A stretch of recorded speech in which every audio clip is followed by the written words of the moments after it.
definiciones y utilizar la historia natural de la enfermedad para promover los métodos de prevención de la salud en sus diferentes niveles. ¿Ya? El temario que vamos a utilizar hoy día, durante esta reunión, son 3. El proceso salud-enfermedad, que vamos a conversarlo al inicio de esta reunión. Después vamos a hablar sobre propiamente la historia natural de la enfermedad y terminaremos la reunión con la conversación de los niveles de prevención. Entonces, ese es el temario. Dentro del proceso de salud-enfermedad vamos a revisar los modelos, vamos a revisar el principio, vamos a revisar enfoques epidemiológicos. Dentro de la historia natural de la enfermedad vamos a ver la definición, hay varias definiciones que conocer, etapas y periodos, y finalmente, qué hacer cuando se presenta esto antes, durante y después del problema de enfermedad, o sea, niveles de prevención. Comencemos con el primero, el proceso de salud-enfermedad. ¿Qué pasa con el proceso de salud-enfermedad? Esta triada fue adoptada por Cockburn en 1963. Agente, hospedero y medio ambiente. Para que haya enfermedad, debe haber esa triada ecológica: agente, hospedero y medio ambiente. Lógicamente nosotros somos los hospederos, el agente es la bacteria, el virus, el protozoario, el parásito, los problemas degenerativos es el agente, y el medio ambiente es el medio donde nosotros vivimos, donde desarrollamos nuestras actividades. Esta tríada ecológica de Cockburn, de 1963, es la que prima hasta el día de hoy. Pero no existe solamente esta, existe otras. Vamos a revisarlas. Acá les pongo yo las aproximaciones al fenómeno de salud y enfermedad. Estos modelos de la Bell y Clark de 1965, el modelo canadiense de Lalonde de 1975, el modelo epidemiológico de Dever de 1976 y el último de 1981 que está en relación a las fuerzas de la salud. Todos estos son modelos de cómo enfocar la enfermedad. Vamos a revisar algunos de ellos. Vamos a revisar. Por favor, sí se ve el puntero, ¿no? Sí, doctor, sí se ve. Ya, ok. Entonces, en este primero de 1965, de Label y Clark, nos está hablando de algo interesante. Tiene que haber predisposición al daño. Cuando hay predisposición al daño, nos vamos a contagiar. En ese primer momento va a haber una prevención primaria. ¿Por qué? Porque sencillamente tenemos que evitar exponernos a la noxa, o sea, a la enfermedad. Cuando esto sucede, el periodo preclínico, va a haber una prevención secundaria. En el periodo clínico también va a haber una prevención secundaria. Y cuando ya se resuelve la enfermedad, va a haber una prevención terciaria. En esta resolución puede ser curación, puede haber secuelas o también podemos fallecer. Esta es la de 1965. Acá tenemos la misma, ya colocada en la línea del tiempo. Prevención primaria está en relación a la promoción de la salud, a la protección específica. Esto sucede antes que se enferme el paciente, la prepatogénesis. La secundaria, diagnóstico y tratamiento, limitación de la capacidad, la patogénesis, o sea, la enfermedad propiamente dicha. Y finalmente, ¿qué sucede después de la enfermedad, o sea, la rehabilitación? Estos esquemas son parecidos, pero vamos viendo, porque esto durante la reunión lo voy a repetir varias veces, y esto va a tener que quedar grabado en nosotros. La otra es la aproximación al fenómeno de salud y enfermedad, el modelo canadiense de Lalonde, 1975. Nos dice que la salud es un campo multidimensional difuso, resultante de ¿qué? Resultante del estilo de vida, de los factores biológicos, del medio ambiente y de los servicios de salud que se tienen. Todos estos elementos para que se produzca el fenómeno de salud y enfermedad se llama campo de la salud. Lalonde, 1975. Dever Dever, 1976, nos dice que debe existir políticas de salud. Seguimos aproximando el fenómeno de salud y enfermedad. Políticas de salud. Las políticas de salud son necesarias porque existe predisposición a enfermarse. La biología humana, ¿no?, el medio ambiente, los estilos de vida y el sistema de atención.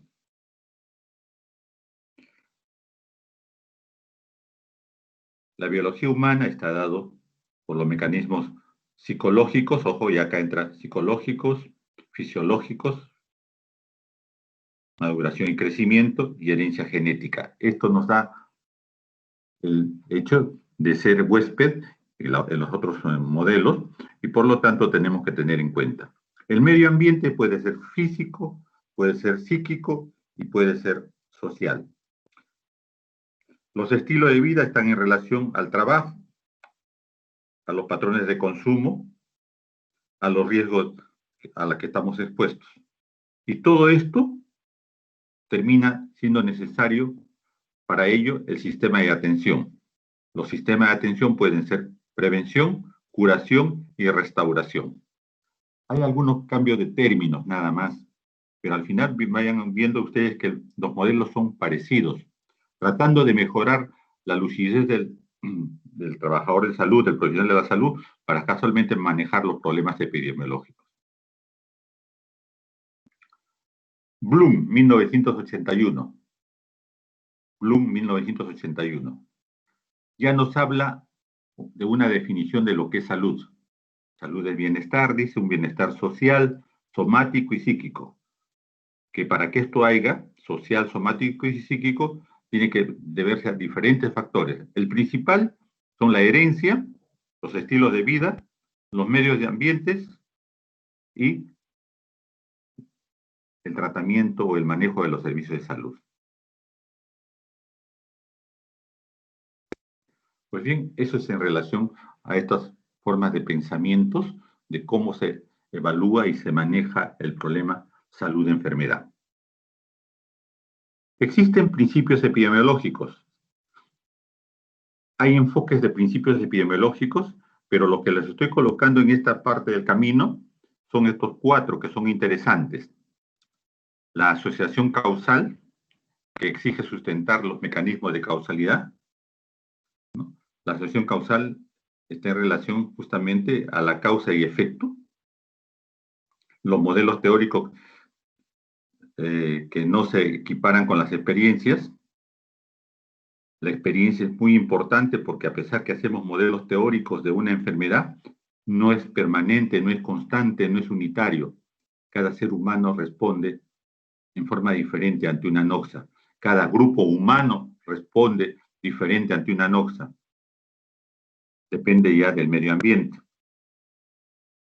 Otro principio, la investigación que debe integrarse a la intervención. Los salubristas hacemos diferentes formas de trabajo para mitigar una enfermedad o para evitar una enfermedad en una población dada. Y eso conlleva a la investigación. Entonces, la investigación tiene que estar asociada directamente con una intervención. O debe haber un análisis, una conclusión de lo que se ha hecho para posteriormente mejorar ante otra noxa semejante, parecida o igual, ¿no? Mejorar nuestra intervención. Todo problema debe analizarse en su contexto. Es cierto. Todo problema de salud que se presenta, como hay todo problema de la propia vida, tiene que analizarse dentro de los parámetros que exige esta.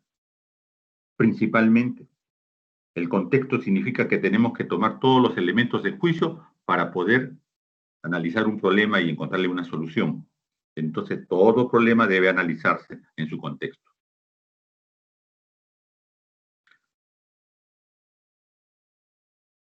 Hablemos del enfoque epidemiológico.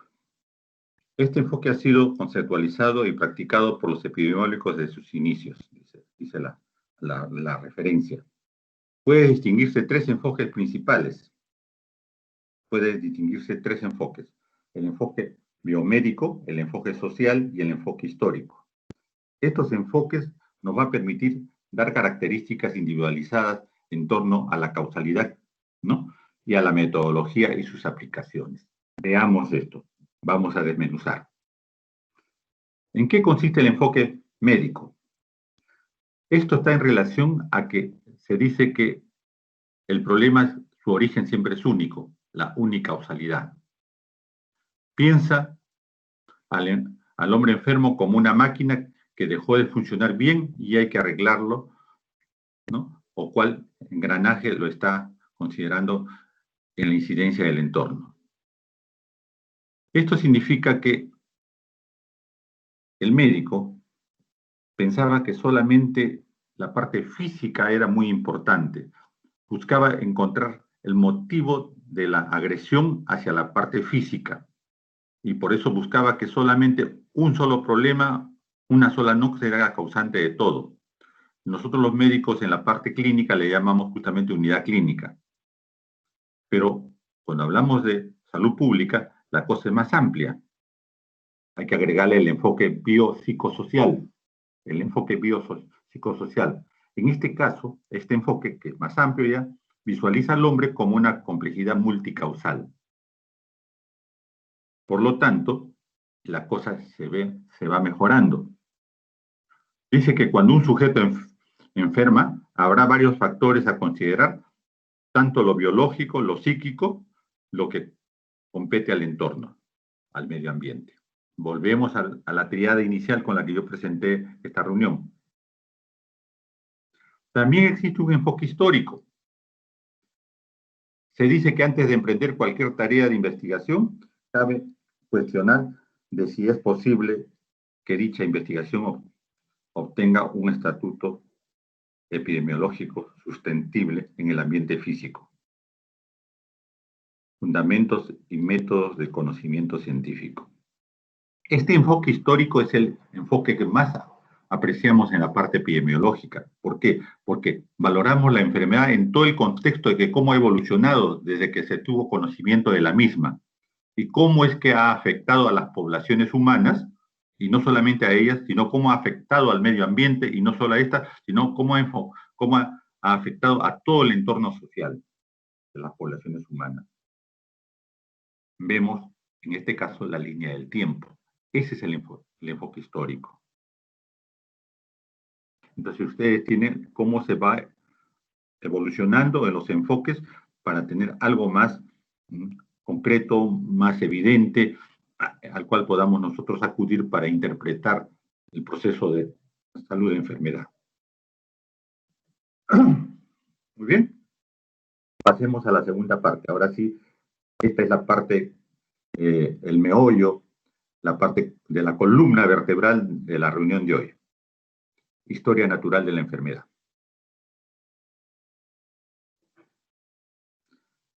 Hay definiciones y la definición de la OMS de 1948 todavía se conserva. Dice que la salud es el completo estado de bienestar físico, mental y social y no meramente la ausencia de enfermedad o dolencia. Estamos hablando de bienestar físico, mental y social. Eso es lo que aspiramos casualmente, no solamente los médicos, aspiramos toda la sociedad. Es más, es una definición hasta política, hablando de política en forma razonable y en política en forma positiva. Bienestar físico, mental y social. Sin embargo, ¿cómo se mide el bienestar? Es una pregunta que siempre nos hacemos. ¿Cómo medimos el bienestar? ¿Está sano un individuo que tiene una patología asintomática, pero que tiene bienestar físico, mental y social? Es una segunda pregunta. Esta segunda pregunta estaría en relación a los pacientes de coronavirus del COVID-19, en que se dice, pues casualmente, que el 80% de los pacientes son asintomáticos. ¿Será cierto que esta gente que no tiene síntomas esté con un bienestar físico, mental y social? La respuesta es no, ¿no es cierto? Ese 80%. Recordemos, creo que en algún momento les he dicho, en otras reuniones, el 80, 15 y 5, en lo que refiere a COVID-19. El 80% de los que enferman, o de los que se contagian, disculpe el término, de los que se contagian, el 80% no hace síntomas. Totalmente asintomático. El 15% hace síntomas leves a moderados, manejados domiciliariamente y con sintomáticos nada más. Y el 5% de los que infectan, esos sí hacen todos los signos de enfermedad severa, grave, y que necesitan hospitalización y pueden llegar a necesitar un respirador, una ventilación mecánica. En esto de la definición de salud, entonces valdría decir lo que nos dice casualmente esta definición. ¿Está sano un individuo que tiene una patología asintomática pero que tiene bienestar físico, mental y social? En relación al COVID-19 sabemos que no. Sabemos que los que están asintomáticos, ese 80%, también hacen lesión corporal. Sabemos que también hacen problemas respiratorios, cardiológicos, renales, en menor proporción, con una recuperación quizás al 100%, pero hacen lesión. Entonces, esta definición es muy importante conocerla. Otro concepto que debemos recordar es qué es salud y qué es enfermedad. Salud es el grado de satisfacción de necesidades y logro de aspiraciones más adaptación al entorno y al ambiente. Es una definición muy interesante. Satisfacción de necesidades, logro de aspiraciones y adaptación al entorno o ambiente. Es una definición muy interesante. Va más allá de lo que nos hace la OMS. Enfermedad es la última etapa de un proceso que se ha gestado con el tiempo y significa un quebranto de del propio sistema de defensa natural. Entonces, en la línea de tiempo, de tener salud a tener enfermedad, la enfermedad es una etapa última de todo un proceso que se ha iniciado, esa parte que nosotros decimos asintomático, ¿no? Y que termina con signos y síntomas de una persona o de un grupo humano o de una población. Salud, enfermedad. Otro concepto de enfermedad. Desorden de la salud que produce un conjunto de síntomas y signos dentro de un proceso susceptible de prevención, atención clínica y tratamiento. Esta parte, proceso susceptible de prevención, eso compete a la salud pública. En ese punto, los salubristas trabajamos. Y por supuesto, el entorno epidemiológico, los datos epidemiológicos, la línea del tiempo de una enfermedad en una población, casualmente nos va a enseñar cómo este proceso puede ser susceptible de prevención. Eso es epidemiología.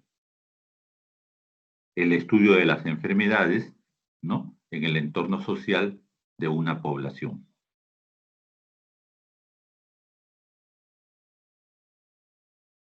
Vamos a hacer un esquemita ahí de lo que ya ustedes han ido recogiendo. Salud, que ya tenemos la definición. Medio ambiente, que ya todos conocemos, el entorno geográfico, social, económico, político, medio ambiente. Estilos de vida, los estilos de vida, cómo yo me comporto y cómo cuido yo mi cuerpo, cómo la población hace lo imposible para no enfermarse, adoptando estilos de vida saludables, decimos nosotros. Entonces, medio ambiente, estilo de vida, todo ello dará salud, o la salud dependerá de ellos. ¿Qué más tenemos? La biología humana, mi propio cuerpo, genéticamente hablando, cómo es capaz de responder ante una agresión externa o interna.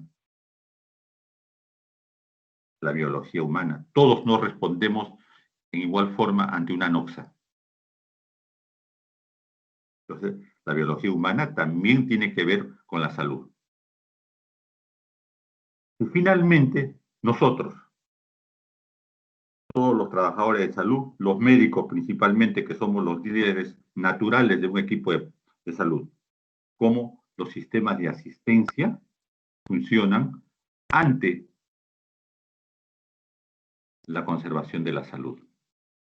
Cómo los sistemas de asistencia mantienen la salud de una población en forma constante o cómo los sistemas de salud evitan que la enfermedad llegue a colapsar a una población. Esto es salud pública y eso son las bases de la epidemiología. Esta lámina es para mostrarle porcentajes en forma visual. Cómo hay determinantes de la salud pública. ¿Qué determina que la salud pública sea mala, regular o buena? Miren ustedes, al ojo de buen cubero, los estilos de vida, el medio ambiente. Son principalmente las determinantes de la salud. Después los sistemas de asistencia. Nosotros, como trabajadores de la salud. Y finalmente, el propio cuerpo de la persona o del grupo humano al que estamos observando. Pero lo básico acá es que lo determinante de la salud, su efecto, que más porcentaje es necesario conocer, son los estilos de vida y el medio ambiente. Esos son los más elementales que debemos tratar de mejorar, de recuperar, de mejorar. Y miren ustedes cómo es que el Estado, el dinero del pueblo, el dinero público, y cuando digo de pueblo hablo de todos, por si acaso, arriba, abajo, de todos los estamentos socioeconómicos, todos son pueblo. No me gusta a mí diferenciar que el pueblo solamente sea los C y D. A, B, C y D son parte del pueblo. Entonces, ¿cómo es que el dinero público, en relación a las determinantes, se gasta? Todos casi trabajan sobre la curación, sobre los sistemas de asistencia. Miren todo el gasto que se hace. Y decíamos que los estilos de vida era el mayor problema para determinar la salud. Lo que se gasta en estilo de vida es poquísimo, en medio ambiente es poquísimo, en nuestra propia forma biológica es menos. Se gasta más en sistemas de curación, en sistemas en la cual ya la enfermedad ya hizo mella en nosotros. Entonces, ¿cómo es que sucede que las determinantes de la salud no son mejoradas de acuerdo a su proporción de determinantes de ella? ¿Qué actividades influyen sobre la salud? ¿Qué actividades influyen sobre la salud? La educación sanitaria, las políticas socioeconómicas y macroeconómicas. La educación sanitaria, lógicamente, que debe ser una enseñanza en todos los niveles de la educación, primaria, secundaria, universitaria. En todos los niveles de la educación debería darse, ¿no?, la educación sanitaria, cómo defendernos de las enfermedades. Y por supuesto, ¿no?, la enseñanza debería ser gratuita. ¿Para qué? Para que todos tengamos acceso a la educación. No sucede esto. No todos tenemos acceso a la educación. ¿Qué otra actividad influye en la salud? Las políticas microeconómicas y macroeconómicas. Producción agrícola y ganadera de alimentos, los bienes y servicios, el empleo y los salarios. El Perú en los últimos 15 años ha tenido una conformante, o sea, una buena política económica macroeconómica. Ha sido felicitado por diferentes organismos socioeconómicos. El Perú ha tenido una buena evolución, una buena conformar en producir económicamente, ¿no?, y tener aparentemente una estabilidad de la misma. Pero estos ingresos económicos no han sido distribuidos adecuadamente en la población, o sea, en la microeconomía. Unos cuantos se han llevado el dinero, a unos cuantos ha favorecido el auge económico y la gran mayoría de la población no ha tenido acceso justamente a la mejora de su calidad de vida y de su salud. A pesar de haber tenido unos ingresos grandes, los estados de salud insatisfactorios, agua, desagüe, electricidad, casi en las mismas circunstancias, la educación casi en el mismo porcentaje de acceso. Entonces, ese es un hecho, que no ha habido una buena distribución del auge económico en el Perú. Dice que otra de las actividades es la política de vivienda urbano-rural y obras públicas. Es cierto, pues, casualmente, no ha habido una buena distribución o entrega de viviendas, no digo gratis, sino económicamente accesibles, y entonces no ha habido una buena planificación del crecimiento urbano del país. Ese es un gran problema que tenemos. ¿Por qué? Porque en todas las ciudades del país, sobre todo en las zonas costeras, se han hecho cinturones de poblaciones nuevas y que estas justamente carecen hasta la actualidad de obras públicas, de agua, desagüe y alguna vez de luz. La justicia social es un término muy importante. La justicia social significa que todo lo que trabajan, todo lo que producen, deben pagar impuestos. Y estos impuestos deben ir a la seguridad social, deben ir al bienestar social de toda la población, debe buscarse los espacios recreativos y de ocio. Esto tampoco no ha sucedido, no solamente en nuestro país, sino en una gran mayoría de países, sobre todo en vías de desarrollo. La justicia social es la que falta. Saber distribuir adecuadamente los recursos económicos que el Estado recibe para poder solidificar, ¿no?, los estilos de vida saludables y que la enfermedad no llegue. Justicia social.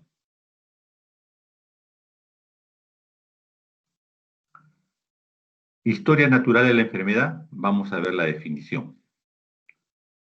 Dice que la historia natural de la enfermedad es el progreso en el tiempo, ¿no?, de la enfermedad en ausencia de intervención.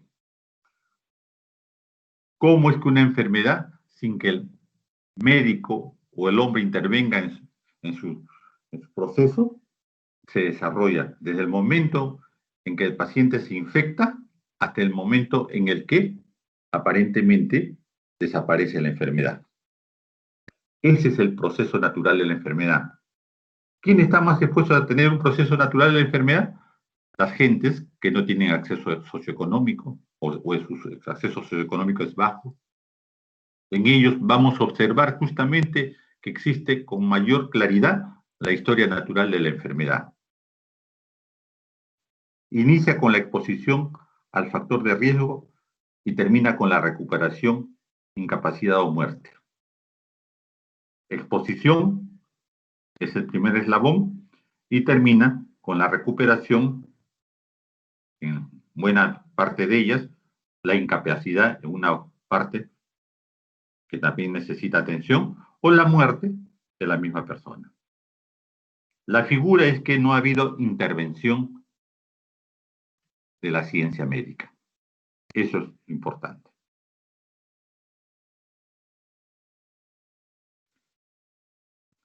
Y hay que entender que la experiencia clínica por sí sola es inadecuada. ¿Por qué? Porque para predecir está basada en un grupo limitado y sesgado de casos y con un seguimiento insuficiente. Algo interesante, ¿no? Todos le tenemos fe al médico que cura a sus pacientes, al médico que con su estetoscopio, su tensiómetro, su bajalengua, su linterna, se sienta frente al paciente Y cuanto mucho mayor lo vemos, asumimos que su experiencia nos va a permitir recuperar la salud. Y cuando hablamos de experiencia, es eso, experiencia clínica del médico. Pero si hablamos de la historia natural de la enfermedad, si hablamos de los datos epidemiológicos, si hablamos de atención médica total, esto no es suficiente.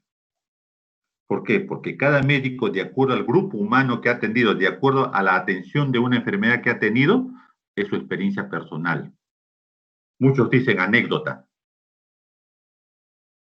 pero es importante decirlo justamente que para que tenga validez esa experiencia personal, para que tenga validez y podamos valorar y replicar esa experiencia, replicar el tratamiento, replicar la forma de diagnóstico, debe tener estudios epidemiológicos. Por lo tanto, los estudios epidemiológicos resultan muy necesarios para describir con exactitud la historia natural, el pronóstico de una enfermedad. Eso hay que tenerlo en cuenta. Por eso estudiamos, por eso es que hacemos hincapié que en estas asignaturas ustedes tengan la suficiente respuesta para seguir investigando.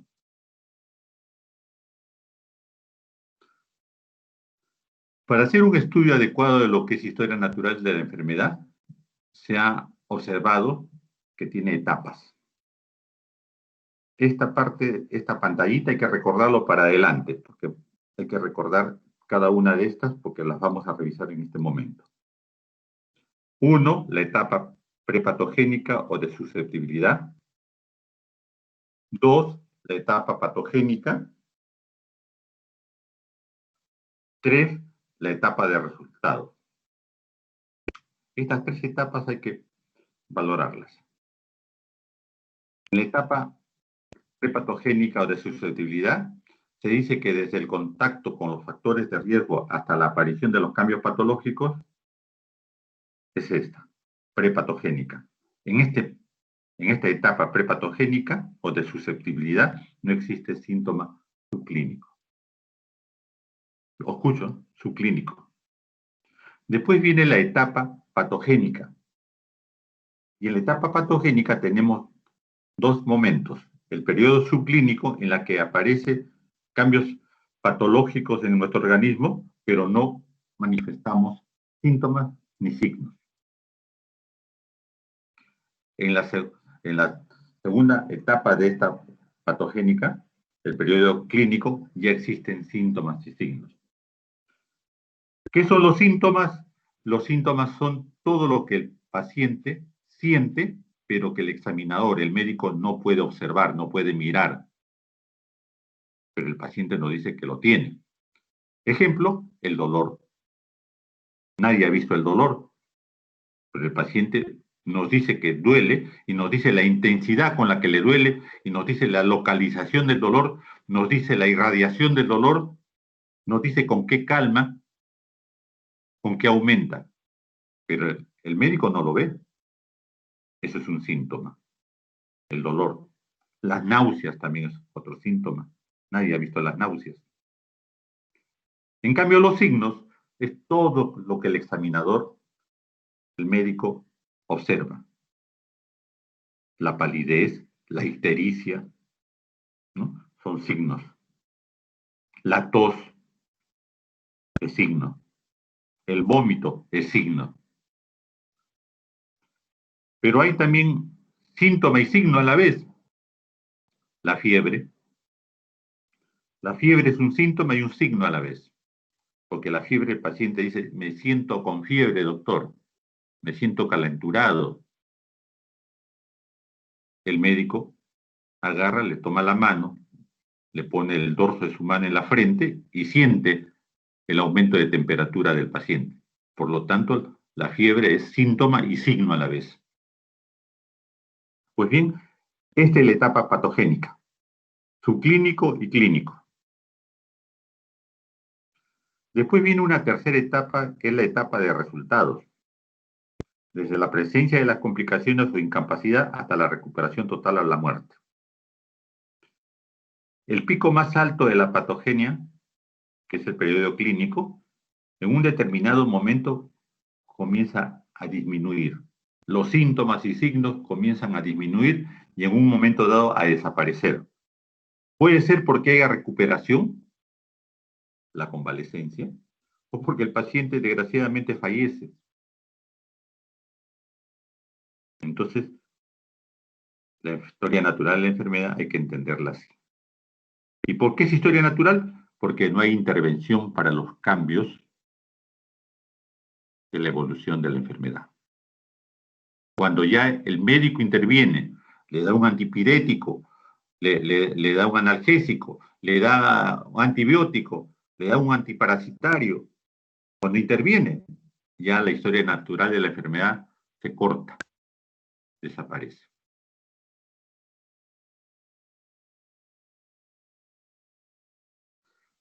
Acá lo tienen en la línea del tiempo. Siempre utilizamos la línea del tiempo. Y cómo van interactuando todos los conceptos que hemos ido viendo en este momento. Entonces tenemos, por decirles, en el periodo prepatogénico, hemos dicho, en la que no hay síntomas, pero ya hay contacto con la noxa, existe la triada, que hemos puesto la primera lámina que iniciamos, agente, huésped, ambiente, hay interacción de los factores de riesgo, todavía el paciente no ha presentado enfermedad. En ese momento, los datos epidemiológicos que hemos acuñado, que hemos valorado de una población, nos va a servir para hacer la prevención primaria. Y la promoción primaria puede ser a través de la promoción de la salud o de la protección específica para una noxa.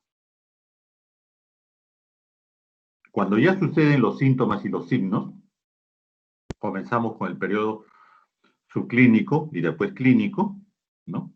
Va subiendo. En este momento la intervención es secundaria. Ya no es primaria, ya la prevención es secundaria. ¿Qué vamos a hacer? Vamos a diagnosticar, pues, en forma individual o en forma colectiva, diagnóstico precoz, tratamiento oportuno y adecuado. Valorar la limitación del daño. Cuando los síntomas y signos desaparecen, entonces viene la prevención terciaria.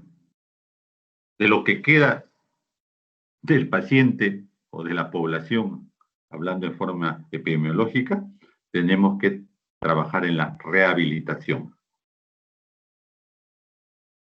En la rehabilitación. Volvamos a revisar. Etapa preclínica o de susceptibilidad. Depende de la transmisión del código genético, de factores constitutivos de la persona, así como también de los factores del medio biológico social en el que están ubicados. La atención primaria de salud justamente trabaja sobre esta fase roja, los factores del medio biológico y social. Todos estos factores disminuyen o aumentan el grado de susceptibilidad para tener enfermedades. ¿Qué enfermedades? Enfermedades que tenemos que revisar o estudiar. Etapa prepatogénica o de susceptibilidad. En este periodo, la triada ecológica que hemos comenzado, como les repito varias veces, medio ambiente, agente y huésped, ¿no? Es importante valorarlo puntualmente, cada uno de ellos. Para que ocurra la enfermedad es necesaria que estén presentes todos los componentes. El hospedero, el agente y el medio ambiente. Si falta de uno de ellos, sencillamente ya no se produce la interacción y por lo tanto no hay enfermedad. Para nosotros, en la fase primaria, en la fase epidemiológica, en la salud pública, nuestra intervención primaria es sobre el medio ambiente, sobre la gente, tratando de preservar al hospedero.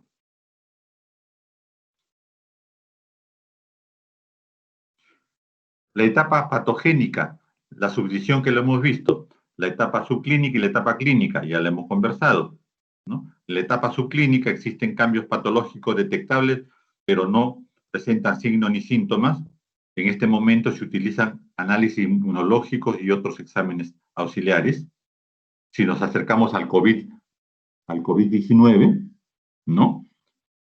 Los exámenes de laboratorio son básicamente la prueba rápida, ¿no? Y la prueba específica del hisopado.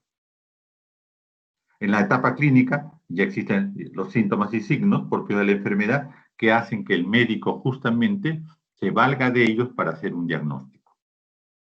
Ya es la individualización de la persona. Ya no trabajamos como población, sino como individualización de la persona.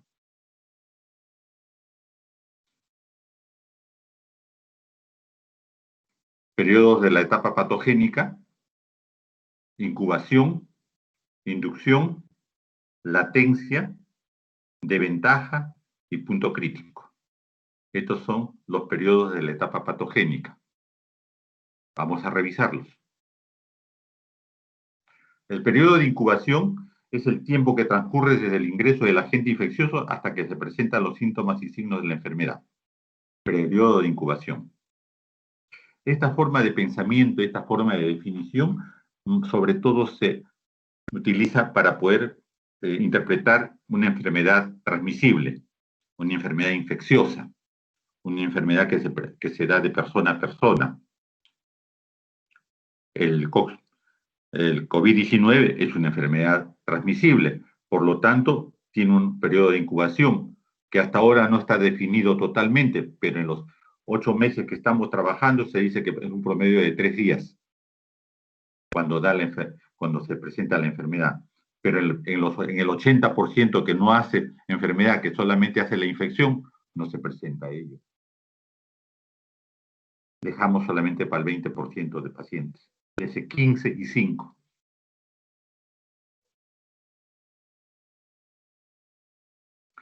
Periodo de inducción. Es otro término. Se dice que es un periodo de inducción desde la exposición al factor de riesgo hasta los cambios patológicos. Esta exposición al factor de riesgo puede ser multifactorial. Por lo tanto, dependerá de cuál de los factores que nos han agredido sea el más intenso para que el periodo de inducción sea igual o diferente de una persona a otra, de una población a otra. Ese es el periodo, ¿no?, de inducción. El periodo de latencia, desde los cambios patológicos hasta el tiempo usual de diagnóstico. Desde el momento en que yo ya tengo algún tipo de molestia, hasta el momento en que se me hace el diagnóstico, hasta el momento en que ya son las cosas claras, los síntomas y signos ya son claros, y en ese momento ya podemos hacer diagnóstico. Este periodo de latencia más se utiliza en enfermedades crónicas.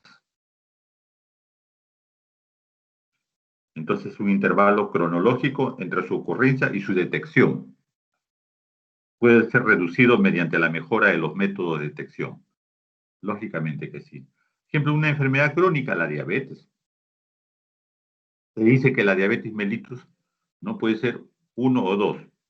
Se dice que la diabetes mellitus tipo 1 es la que se presentan y cuando hacemos el diagnóstico, el tratamiento es único y exclusivamente utilizando insulina. Son los pacientes insulinodependientes. Tipo 1. El tipo 2, diagnosticamos la diabetes, pero que responden a las sulfonilureas, al tratamiento oral.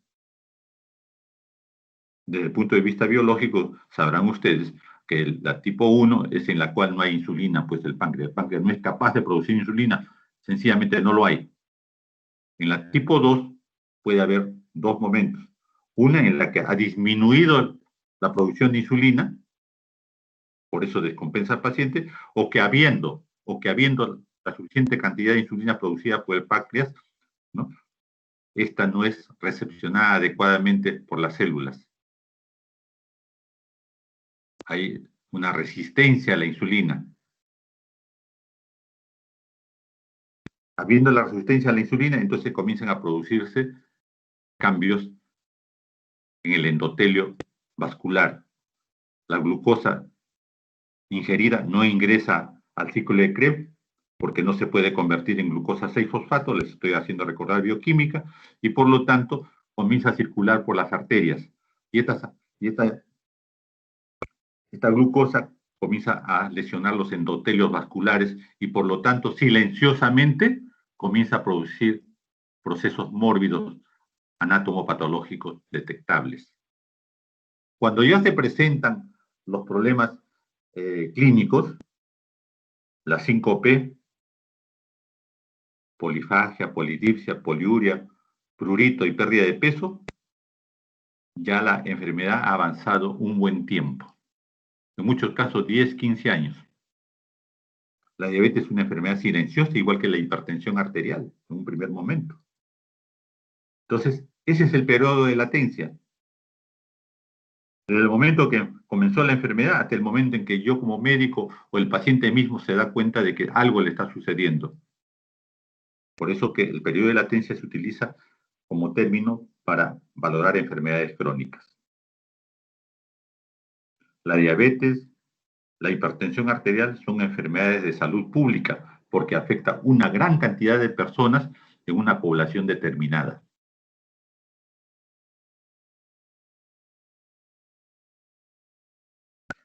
Otro término es el periodo de ventaja, desde el diagnóstico precoz hasta el diagnóstico usual. Desde el diagnóstico precoz hasta el diagnóstico usual. Ejemplo, el periodo de ventaja de cáncer de cuello uterino es de 6 meses a 5 años. Por lo tanto, permite actuar antes de que se presenten los síntomas y signos.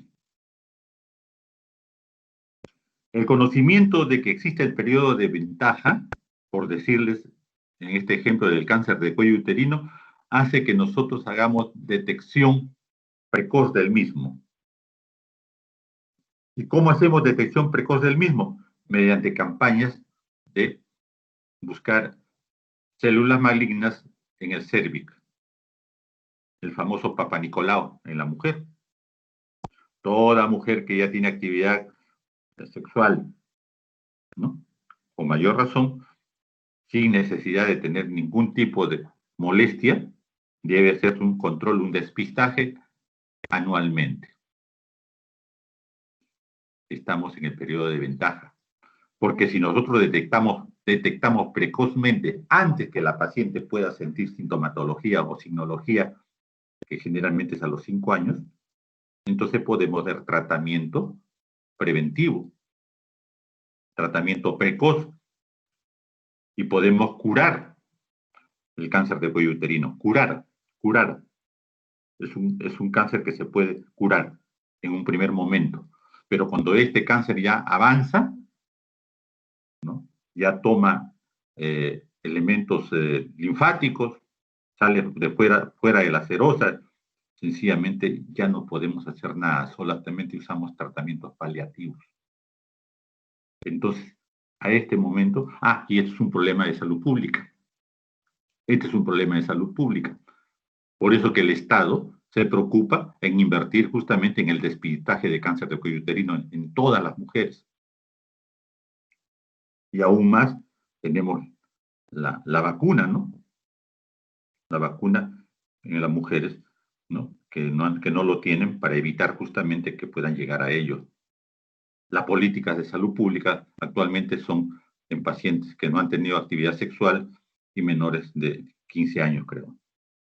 Pero no es que sea solamente para ellos, sino que el Estado, también que tiene un presupuesto y preveyendo epidemiológicamente que estas mujeres son las menos expuestas a tener cáncer de cuello uterino porque no han tenido actividad sexual, entonces en ellas hay que prevenir colocándoles las vacunas.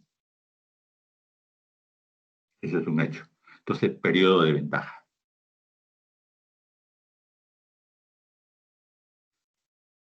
Punto crítico.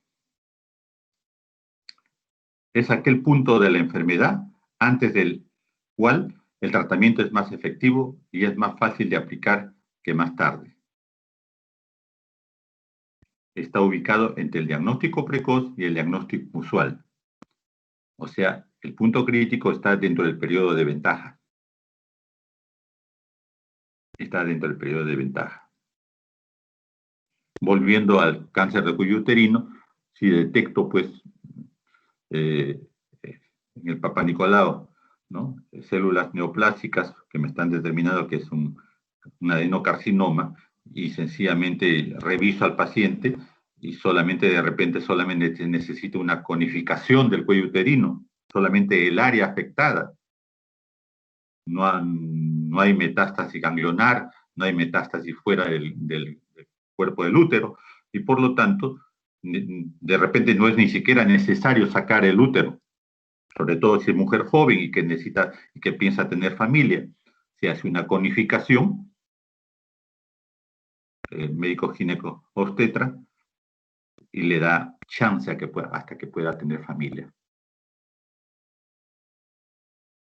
Entonces, el punto crítico está dado en relación al diagnóstico precoz, fundamentalmente el avance de la ciencia médica para poder diagnosticar, ¿no? Y el diagnóstico usual que se conocía antes y que todavía demora mucho tiempo más para poder tener diagnóstico adecuado. Punto crítico.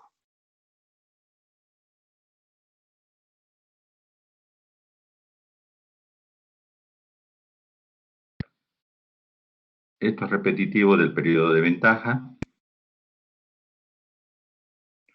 Pasamos a la última parte de la presentación de hoy día. La etapa de resolución, ¿no? La etapa de resolución. En la etapa de resolución de una enfermedad puede haber recuperación total, puede haber incapacidad y puede haber complicaciones. La muerte es de lo que menos me interesa hablar. Existe, pero es de lo que menos me interesa hablar. La etapa de recuperación total es el proceso que remite y el hospedero retorna a su periodo prepatogénico, desde el punto de vista justamente del huésped, ¿no es cierto? Es un huésped que ha logrado salir de todo y por lo tanto remite totalmente.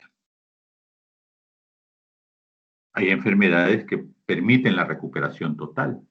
Hay procesos infecciosos que permiten la recuperación total. Los procesos degenerativos no permiten la recuperación total. Los procesos crónicos no permiten la recuperación total. Más bien van avanzando hacia la incapacidad. Pero hay esto. En relación al COVID-19, no hay recuperación total. No lo hay. Pasamos a la segunda parte, que es la incapacidad. La incapacidad tiene 3 niveles. Puede haber una discapacidad. Esto significa que hay restricción o carencia de la capacidad para realizar una actividad normal. Restricción o carencia de la capacidad para realizar una actividad normal. Eso es discapacidad. Puede haber una disfunción o deficiencia, que significa la pérdida o alteración de la estructura o función psicológica, fisiológica, anatómica. Puede haber una minusvalía, restringe el rol social.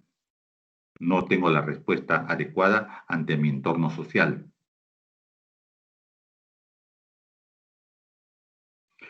El COVID-19 sabemos que no va a haber recuperación total. Va a crear incapacidad y produce incapacidad. ¿Qué es lo que se ha visto en estos últimos tiempos, sobre todo los pacientes que llegan al 5%, o sea, que entran al ventilador pulmonar, al ventilador mecánico, que sencillamente que se quedan con menos de 1/3 de pulmón funcionante? Por lo tanto, estos pacientes de todas maneras van a tener incapacidad ventilatoria inicialmente. Otro grupo de pacientes tienen incapacidad cardíaca.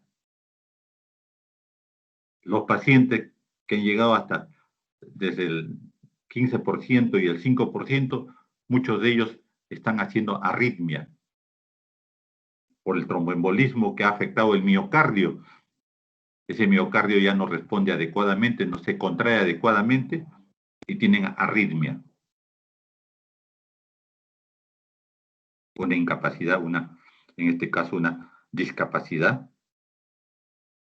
y dependerá del porcentaje de función afectada para producir una deficiencia. Y quizás en algunos pacientes una minusvalía, porque sencillamente si yo no puedo hacer la actividad que antes hacía, llámese pues una persona que era albañil, era una persona que tenía que hacer actividad física tremendamente extenuante, con una capacidad ventilatoria adecuada o una musculatura adecuada, el COVID-19 lo va a volver discapacitado. Y si quisiera hacer ese tipo de trabajo del cual él vivía, ya no lo va a hacer, le va a crear una minusvalía. Tendrá que dedicarse a una actividad sedentaria totalmente. Eso es lo que produce el COVID-19. El COVID-19 también está produciendo incapacidad temporal, transitoria, sobre todo en las personas jóvenes como ustedes. Los pacientes que han tenido de una u otra forma el proceso de infección y han hecho la enfermedad, se quejan de dolor de pecho,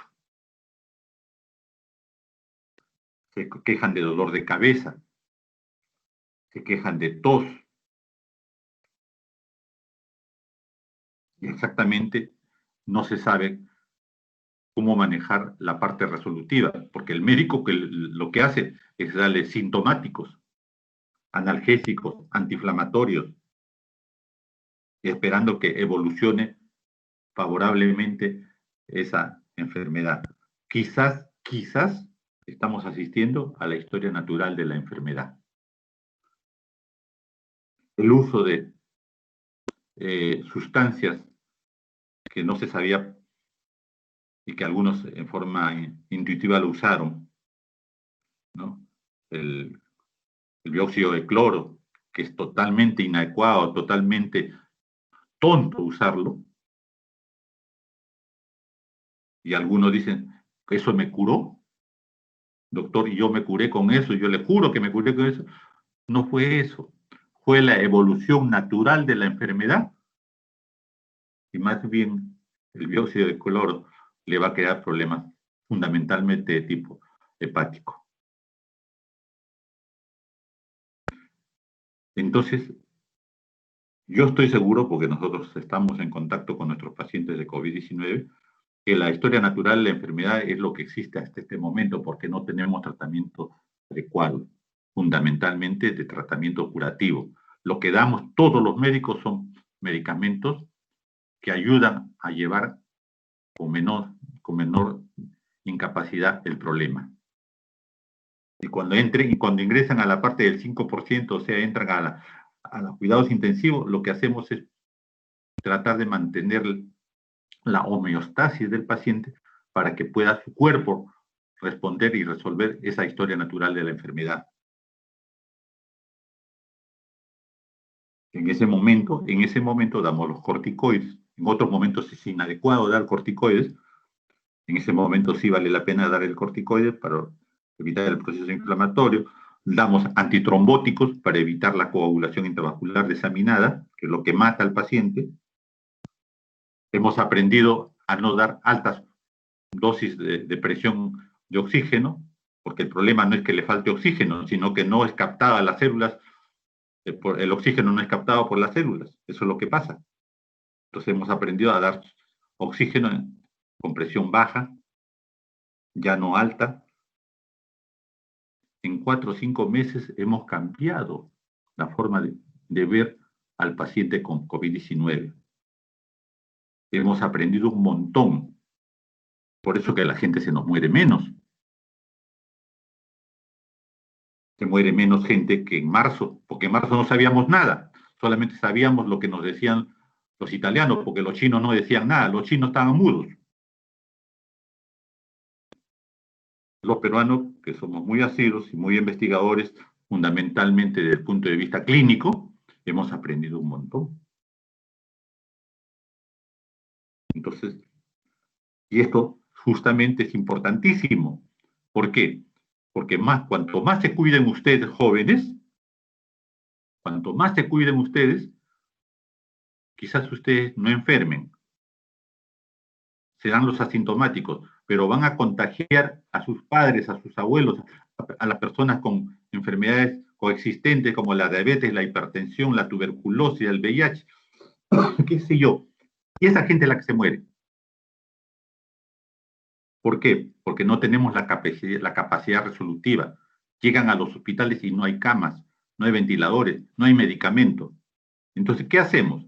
Cuanto más se cuiden ustedes, más hagan la prevención del tapaboca, nariz tapaboca, la mascarilla, cuanto más usen sus eh, eh, los faciales, los resguardos faciales, cuanto más se laven las manos, cuanto más se cambien de ropa al llegar a la casa, cuanto más se bañen, no necesariamente ustedes solamente se están protegiendo para ustedes, están protegiendo a su familia, a sus padres, a sus abuelos, a sus tíos. Y van a disminuir que la gente llegue en forma masiva a los centros hospitalarios. Y nos van a permitir a nosotros también investigar, conocer, experimentar, tener experiencia. Entonces, ahora que estamos en septiembre, tendremos una experiencia, pero si logramos que la gente no se enferme o que ya pues se enferme en enero, febrero, va a haber mejor respuesta para tratarlos. El riesgo de muerte va a ser menor. Entonces necesitamos que la gente se cuide para que no entre masivamente a hospitalización, porque no hay. Entonces, ese es un momento que hay que tener en cuenta en ese sentido. Que va a haber incapacidad en la gente que se enferma, también. Si ustedes se enferman, también van a tener problemas de incapacidad, o en este caso de discapacidad. Ya se están haciendo estudios que los asintomáticos, ese 80% también tiene problemas en pulmón, también tienen problemas en cardiovascular, también tienen problemas en el hígado, también tienen problemas en el riñón. Mínimo, pero lo tienen. Ya no son los mismos. Eso es un gran problema que existe. Las complicaciones en las que se involucran otro tipo de problemas asociados a los órganos primariamente tomados es un hecho muy importante que hay que tener en cuenta en esta etapa de resolución. Finalmente, la muerte, que es la etapa final de la enfermedad, nos va a servir fundamentalmente para hacer las necropsias. Las autopsias. Estas necropsias, estas autopsias en el COVID-19 que al inicio no se hacían por el temor al contagio, por el desconocimiento que se tenía, los primeros en hacer las autopsias y las necropsias después de la muerte de los pacientes fueron los italianos. Y ellos informaron que encontraron al abrir los cadáveres que el mayor problema que había sucedido no era hipoxia, sino más bien trombitos, coágulos en las arteriolas que comunicaban justamente en el recambio alveolo capilar. Encontraron las trombosis en las arterias del corazón, en la arteria hepática, en la zona renal. Entonces, la muerte desde el punto de vista de la epidemiología es casualmente la etapa a la que no debemos llegar, pero si se llega, debiéramos ser conscientes para poder hacer una autopsia, sobre todo en los casos que no sabemos cuál fue el diagnóstico clínico anatomopatológico en vivo. Los pacientes que no podemos evaluar y conocer la causa de su muerte debieran ser siempre autopsiados con necropsia para poder encontrar y justamente que nos sirva de una experiencia para nuestros pacientes posteriormente. ¿Qué más tenemos? Niveles de prevención. Estrategias de prevención y control de los problemas de salud. Ahí está. Esta es la parte de salud primaria. Salud primaria. Siempre hablamos de prevención, que debería ser lo primero, que menos les gusta a los alumnos, que menos les gusta a los médicos clínicos, pero que debemos tener conciencia.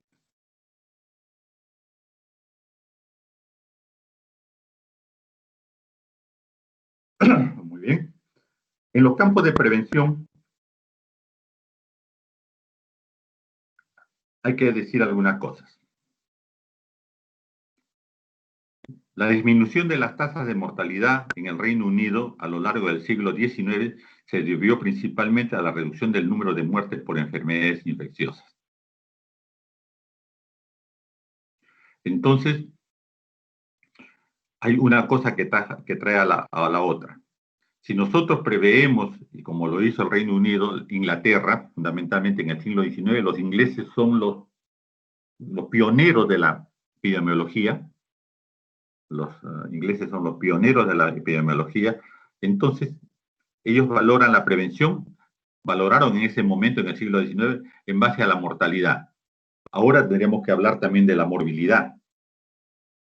Entonces, se dice que la reducción del número de muertes por infecciones, por enfermedades infecciosas fue alta justamente, ¿no? Y disminuyó, por lo tanto, la tasa de mortalidad en ese país. En la actualidad, antes de aparecer el COVID-19,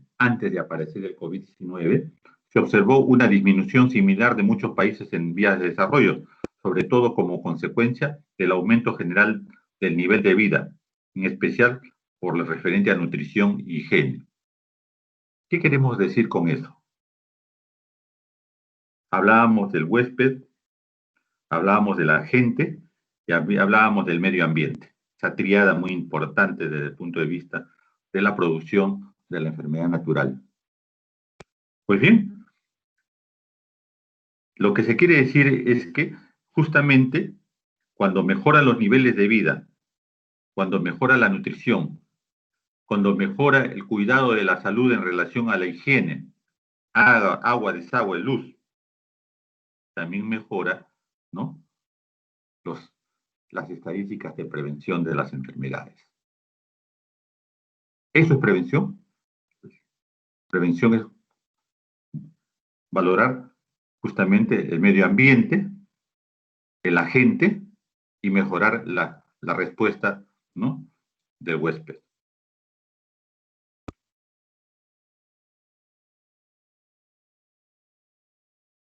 ¿Qué hacemos en prevención?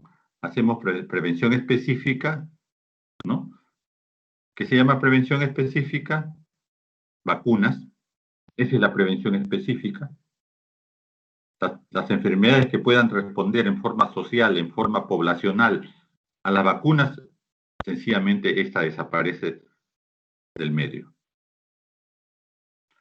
La prevención, cuando no hay problema, cuando no hay prevención específica, entonces, ¿qué tenemos que hacer? Educación. Ya estamos hablando de sanitaria. En la educación tenemos que mejorar los comportamientos. Tenemos que valorar los exámenes preventivos, promocionar las campañas de salud preventiva, exámenes preventivos, esas campañas que muchas veces solamente lo hacen en etapa de política electoral, los partidos, y se van de parque en parque a hacer campañas de prevención, esa debería ser de forma permanente. Los domingos, las plazas principales, debería ser examen médico preventivo.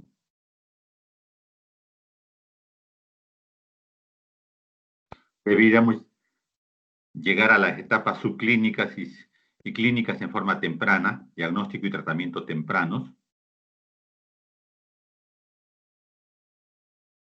Todo ello asociados a tratamientos de dietas. La nutrición es muy importante. Cómo el huésped está para recibir las noxas, eso depende de cómo esté no solamente su estado constitucional, sino cómo se alimenta en forma preventiva, las dietas. Y todo eso, todo lo que estoy diciendo finalmente va a producir un cambio. Produce un cambio.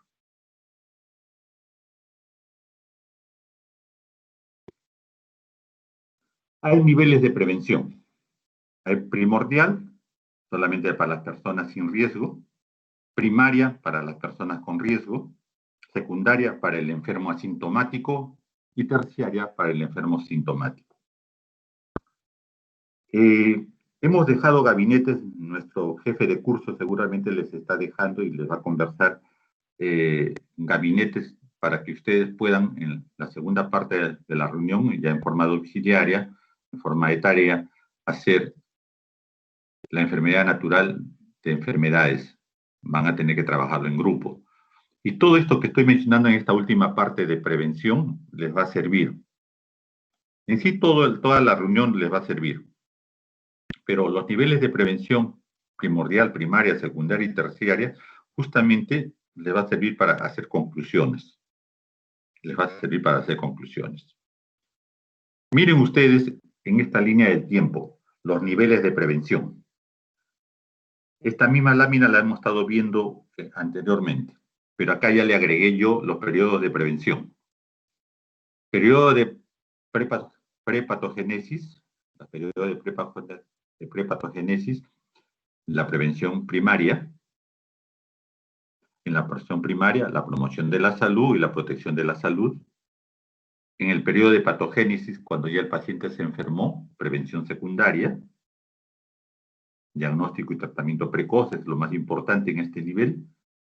Limitar las complicaciones es otro de los objetivos en este nivel. Y si logramos pasar al nivel terciario, en este caso la rehabilitación debe ser muy importante.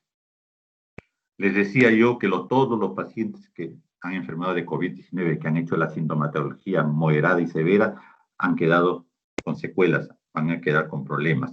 Entonces ahí va a trabajar la rehabilitación. Y justamente nuestros médicos rehabilitadores, medicina física y rehabilitación, estos médicos rehabilitadores, ahorita se están preparando en eso.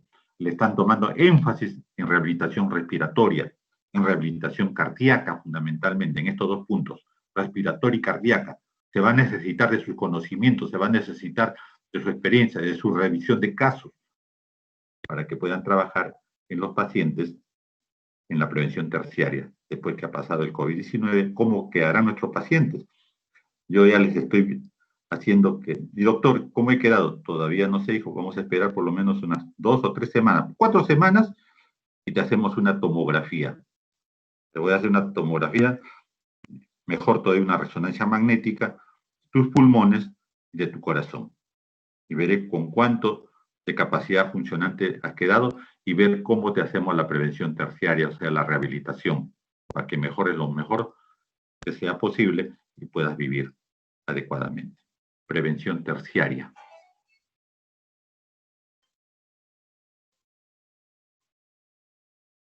Entonces, estos son niveles de prevención que estamos asociando al mismo cuadrito que ya lo hemos presentado anteriormente.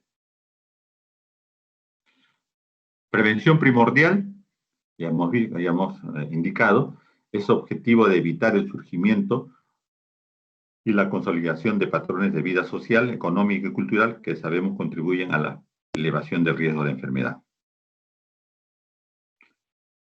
Ejemplo, estilos de alimentación de relación con el medio ambiente. La alimentación hoy por hoy es uno de los puntos de prevención que todos hemos acordado y sabemos que debe existir.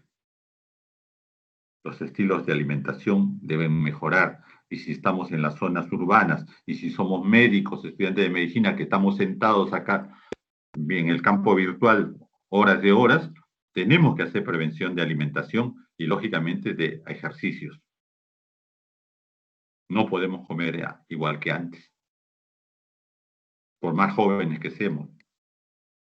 Las medidas preventivas están dirigidas a grupos poblacionales seleccionados.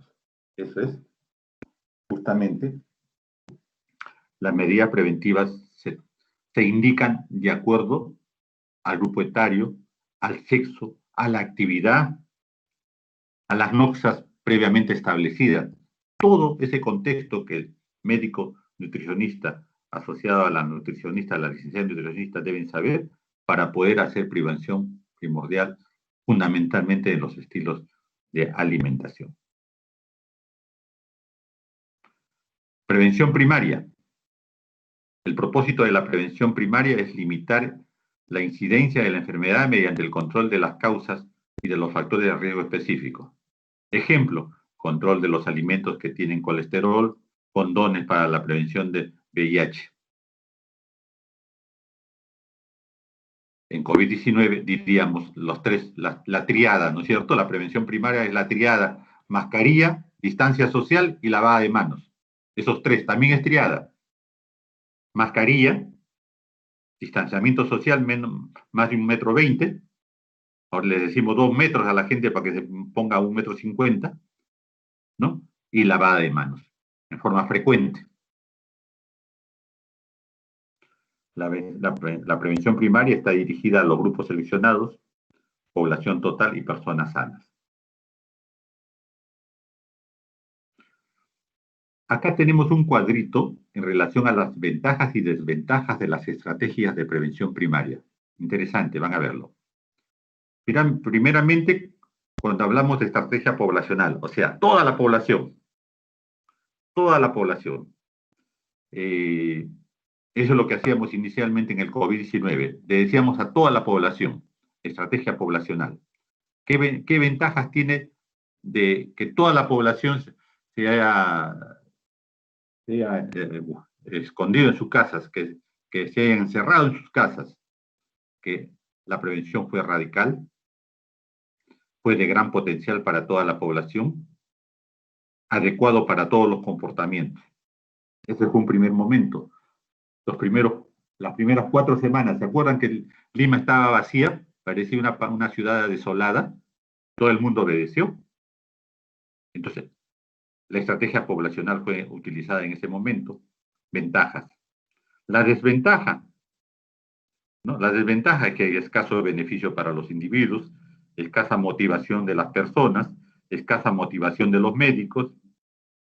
La relación riesgo-beneficio puede ser baja. Se cansaron, faltaba plata, en muchos grupos humanos les faltó ya comida. Entonces, esta estrategia poblacional ya perdió su fundamento. Entonces se ha pasado a estrategias de grupos de riesgo. ¿Qué grupos de riesgo?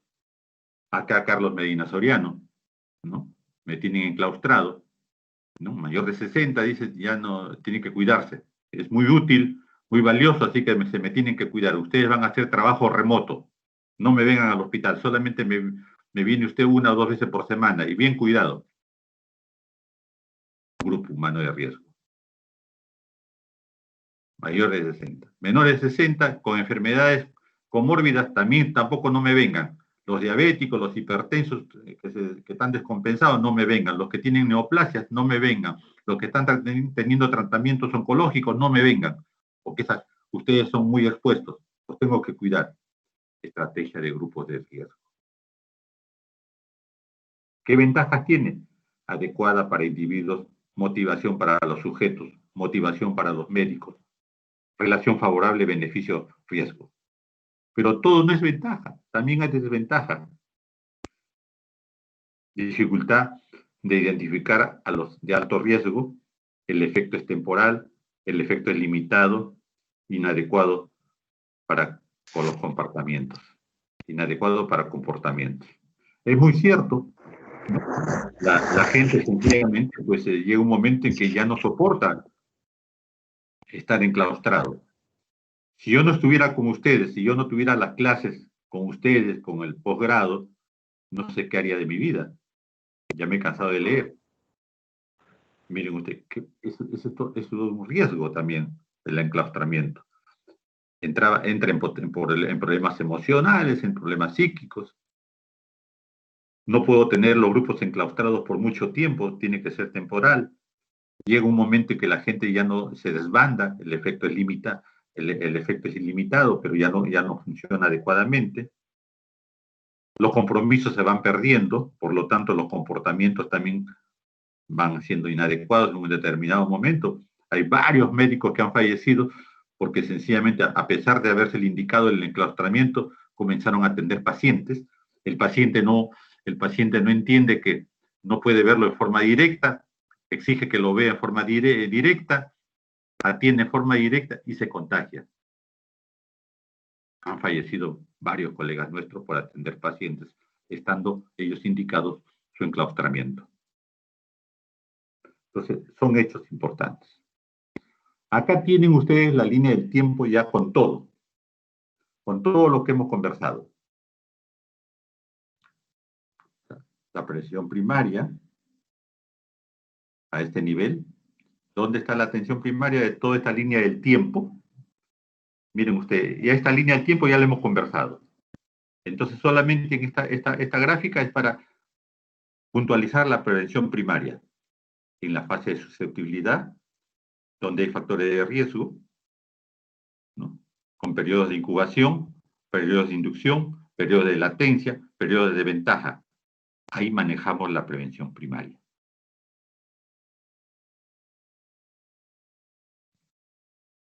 La prevención secundaria, el objetivo es la curación de los pacientes y la reducción de las consecuencias más graves de la enfermedad mediante diagnóstico y tratamiento precoz. Su propósito es reducir la prevalencia de las enfermedades. Comprende todas las medidas disponibles para la detección precoz en individuos y poblaciones para una intervención rápida y eficaz. Su blanco es el periodo entre el comienzo de la enfermedad y el momento en que suele hacerse el diagnóstico. Prevención secundaria. Algunas cosas ya las estoy repitiendo solamente para que ustedes graben la necesidad del conocimiento. La prevención terciaria, ¿cuál es la meta de la prevención terciaria? Reducir el progreso y complicación de una enfermedad ya establecida. Comprende la terapéutica y la medicina rehabilitadora. Consiste en reducir las secuelas y discapacidades, minimizar sus sufrimientos causados por la pérdida de la salud, facilitar la adaptación de los pacientes en cuadros incurables. Prevención terciaria. Este es otro cuadrito. Ya vimos la prevención primaria, el cuadro. Acá miren ustedes, el de azul es la prevención secundaria. ¿En qué nivel del proceso de la línea del tiempo de la enfermedad, de la historia natural de la enfermedad, ¿no? Está el punto de secundaria, el punto de prevención secundaria. ¿En dónde está la prevención terciaria? Cuando la historia natural de la enfermedad es interrumpida por la intervención del médico, del equipo de salud, ¿en qué momento se denomina cada una de estas prevenciones? Está todo el concepto de lo que hemos conversado. En sí, este cuadrito lo hemos ido construyendo, ¿no es cierto? Lo hemos ido construyendo. Estos cuadritos les va a servir justamente a ustedes para poder hacer el trabajo práctico de la enfermedad natural de diferentes noxas que les hemos dispuesto y que nuestro jefe de curso les va a dar las indicaciones necesarias. A ver, ejemplos finales. Hepatitis C. La hepatitis C es una enfermedad que mayormente es asintomática, que en la gran mayoría de los casos se detecta por exámenes de laboratorio, por sospecha, en forma primaria, y acá tenemos la prevención primaria. Vigilancia y control de la hepatitis C en los hemoderivados y trasplantes de órganos, implementación de puntos de intercambio de jeringuillas para los usos de usuarios de drogas intravenosas, uso de preservativo en las relaciones sexuales, no compartir material cortante e inyectables, hojas de afeitar, material de tatuaje, cepillo de dientes, corta uñas.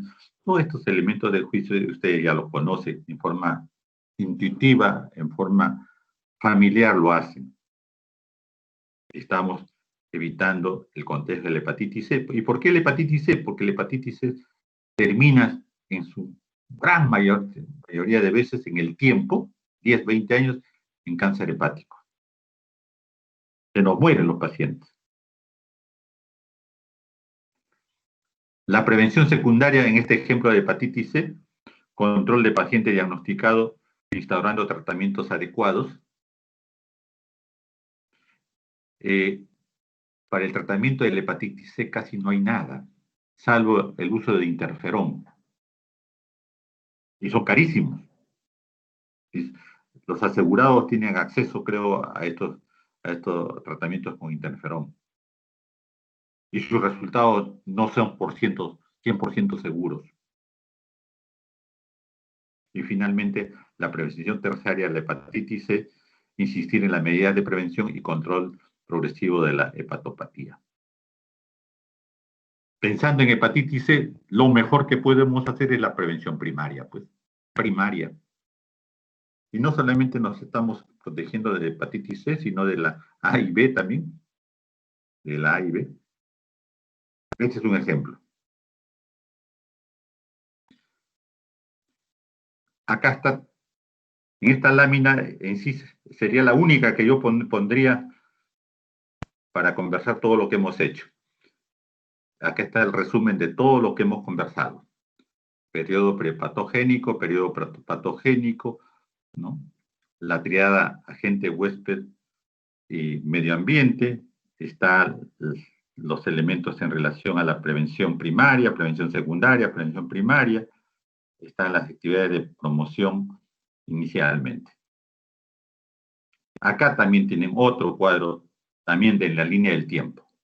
Igualmente para cargosearlos y que se les quede lo que es atención primaria, lo que es secundaria, lo que es terciaria, en relación a cómo avanza el proceso natural de la enfermedad. Y cómo en el momento que nosotros podemos intervenir, se llama primaria, secundaria o terciaria. Se llama promoción de la salud, se llama protección específica o se llama diagnóstico, tratamiento, y en qué momento ya estamos hablando de rehabilitación.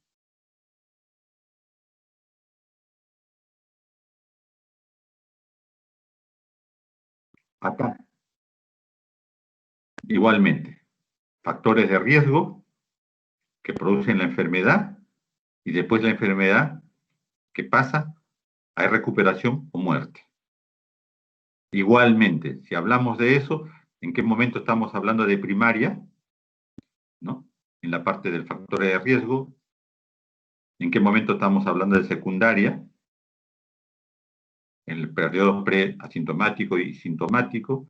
¿Y en qué momento estamos hablando de terciaria? O sea, tratamientos ya de tipo de valorar las complicaciones y rehabilitación. En todo momento en que nosotros intervengamos en la enfermedad natural, se llama prevención. Puede haber prevención primaria, puede haber prevención secundaria o puede haber terciaria. La prevención no solamente está dedicada a la primaria, también en los otros elementos.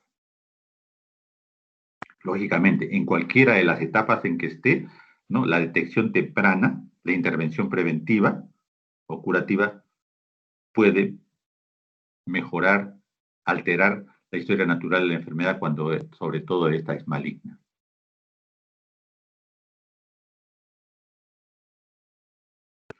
Ok, esta es la bibliografía que ustedes pueden revisar, lo que quieren profundizar. Y creo que con esto cerramos por hoy lo que es la historia natural de la enfermedad. Me gustaría algún comentario de ustedes. Me gustaría saber de ustedes.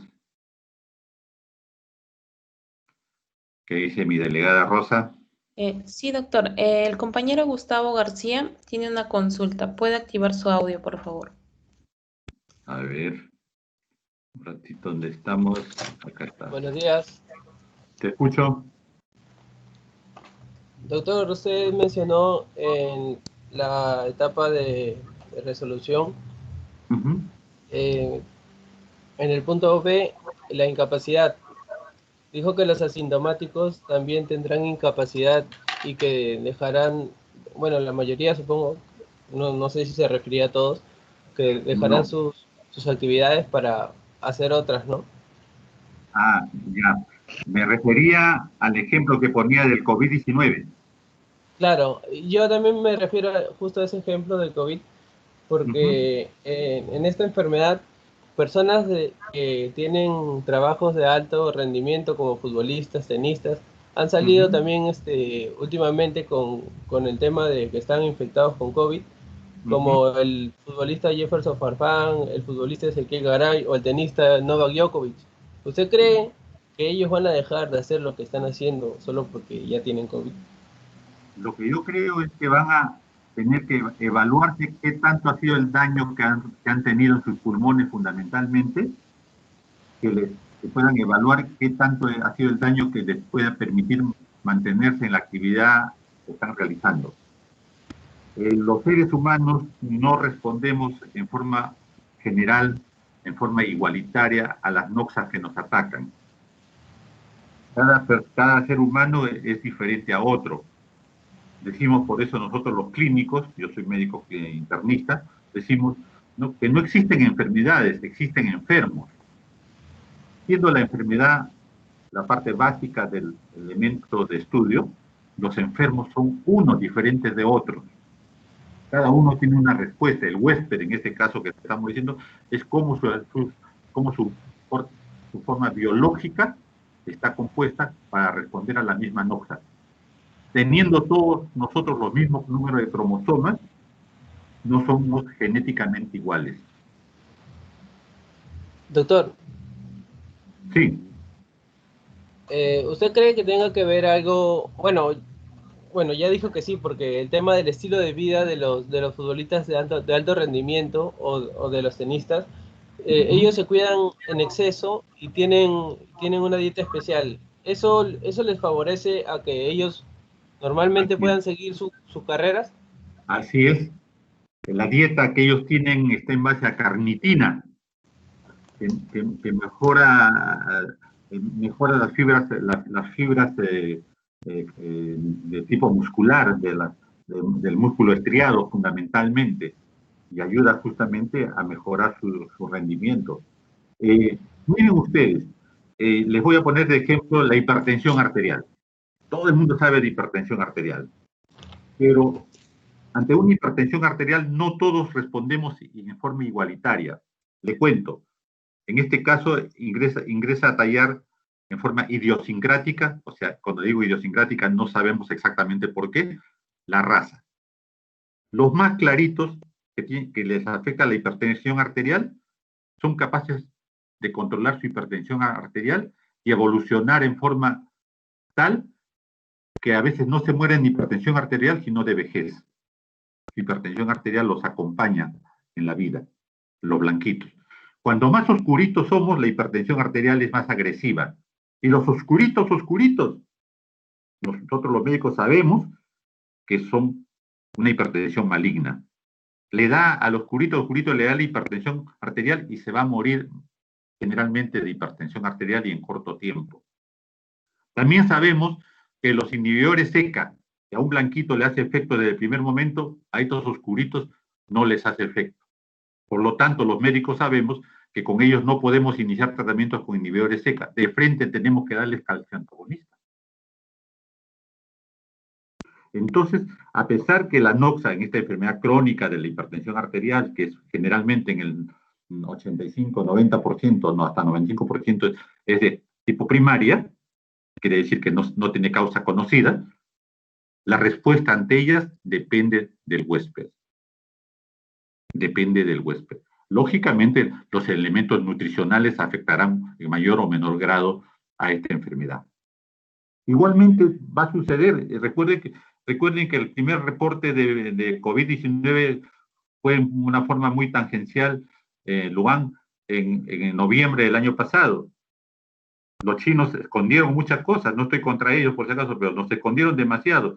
Ya cuando rebasó sus fronteras y no pudieron guardar el secreto, recién denunciaron el asunto. Y nosotros tenemos en el Perú que a inicios de marzo llegó el primer problema de contagio. Entonces saquen su cuenta desde noviembre o desde enero, en que fue el primer reporte que lo escuchábamos de lejos, que no nos llamaba la atención y seguíamos estudiando, siguiendo a la playa, divirtiéndonos. ¿No? Todo está en China, que no sabíamos nada. ¿Cuánto tiempo ha pasado? Ha pasado aproximadamente 8 meses. 8 meses es un tiempo cortísimo para toda la información que tenemos ahora. Y como decía anteriormente, en marzo no sabíamos el tratamiento. Se nos fue un montón de gente porque no sabíamos el tratamiento adecuado. Pensábamos que debía ser, pero no sabíamos. Ahora, en septiembre, ya sabemos mucho, mucho más. Y les decía, seguramente que en enero, febrero sabremos mucho, mucho más. Por eso es que les digo que se tienen que cuidar. Y les decía que tampoco todavía recién se están estudiando a las gentes que no han hecho la enfermedad, que tienen la infección pero no hicieron la enfermedad. Recién está haciéndose el seguimiento. Muchos me preguntan, doctor, ya me enfermé, ya es como me hubiera vacunado, ya puedo hacer, ya no necesito mi mascarilla, qué sé yo. No, señor, cuídese igual, porque igualmente puede volverle a dar. Ya se reportó ya las reinfecciones. Y hay reinfecciones que se han producido antes de los 6 meses de haber enfermado en la primera parte. No sabemos exactamente ante qué estamos. El virus ha actuado totalmente diferente a otros virus. Otros virus que han hecho pandemias regionales y que sencillamente el frío los mataba o los radicalizaba y los englobaba. No avanzaban más allá. Este virus es tan desgraciado que se ríe del frío, del calor, de las alturas, se ríe de todo. ¿Qué ha pasado? ¿Cómo es que ha aparecido este virus que los mismos científicos no saben responder? ¿Es una maldición de la divinidad? ¿Es un escape de ciencias, de científicos en la lucha por el poder político? ¿Estamos ante una guerra biológica? Se va a saber más adelante. Ustedes que son jóvenes van a llegar a conocer todos estos tipos de problemas. Así es. Lucero Vaca. Sí, doctor, buenos días. ¿Qué tal? Quería Día. preguntarle, bueno, no preguntarle, tal vez hacer un comentario acerca de Por favor, los comenta. niveles de prevención. Ya. Usted habló primero de 3 niveles de prevención según la OMS, como lo clasifica, pero también existe un nivel de primordial, también lo habló usted. Yo he escuchado Sí. acerca de un nivel de prevención cuaternario, ¿no? El cual básicamente va a tratar de evitar las iatrogenias y va a velar por el bienestar, sobre todo financiero, social y ético del paciente, ¿no?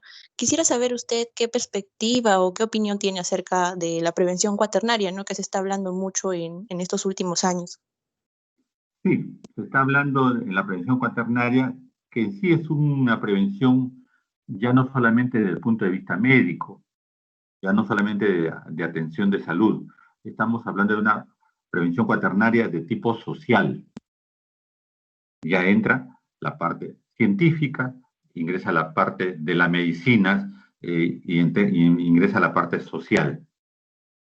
Entonces, si entra la parte social, tenemos que ver cómo la sociedad se comienza a cuidar de las noxas y de las enfermedades que ataca en forma poblacional. ¿Cómo es que exige a sus estados, a sus gobiernos, a que inviertan en esa prevención de tipo social poblacional?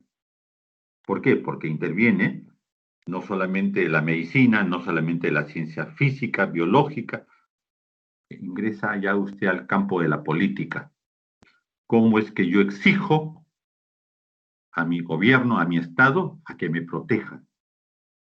¿Cómo es que la población entiende que lo primordial es que el Estado dé su protección específicamente de salud, educación? Entonces, esa prevención cuaternaria es una evolución de la prevención, es una evolución ya no solamente, como repito, desde el punto de vista médico-científico, sino desde el punto de vista social-antropológico. Sí, sí, estamos llegando a eso, lógicamente que sí. Dependerá de cada uno de los países, dependerá de cada uno de nuestros grupos sociales para que con mejor educación, mejor cultura, pueda exigir el mismo. Y lógicamente los médicos y todo el equipo de salud tendremos que ponernos a la vanguardia de este hecho, llevar de la mano con todas las gentes que tengan que ver con esta prevención cuaternaria. Eso es cierto, pero es ya más globalizado el asunto. Ok, doctor, muchas gracias. A ustedes. Doctor, buenos días. Buenos días, escucho. Doctor, en el caso de enfermedades congénitas, la prevención primaria ya sería por parte desde el embarazo, ¿no? Ah, muy interesante su pregunta, muy interesante. Lógicamente que sí, pero para esto tenemos que tener los antecedentes de los padres, los antecedentes biológicos del grupo familiares, de los grupos familiares que se juntan yo todavía sigo pensando en el matrimonio. Yo sigo pensando en el matrimonio. Y yo sé que los estudiantes de medicina y todos los de salud pensamos en el matrimonio. Todavía pensamos en única pareja para toda la vida. No me dejo vencer por los grupos que dicen que los muchachos de ahora son todas sus relaciones temporales. No lo creo. Y si hablamos así desde el punto de vista, de ese punto de vista, entonces lo que usted dice es muy cierto. Si yo tengo hombre y mujer, yo hablo de sexo, no hablo de género, hombre y mujer, que se unen para tener un hijo como producto de la unión sentimental, social, del matrimonio, entonces tienen que saber cuáles son sus perspectivas de poder tener enfermedades hereditarias. Para eso existen casualmente médicos que se dedican a este tipo de estudios, médicos genetistas. Y si yo sospecho y si yo sé, si yo junto a dos personas, hombre y mujer, cuyos familiares directos de primera generación, sus padres, son diabéticos, pues eso ya está descrito. Si tienen 4 hijos, la posibilidad de que 3 sean diabéticos es altísimo. Es altísimo.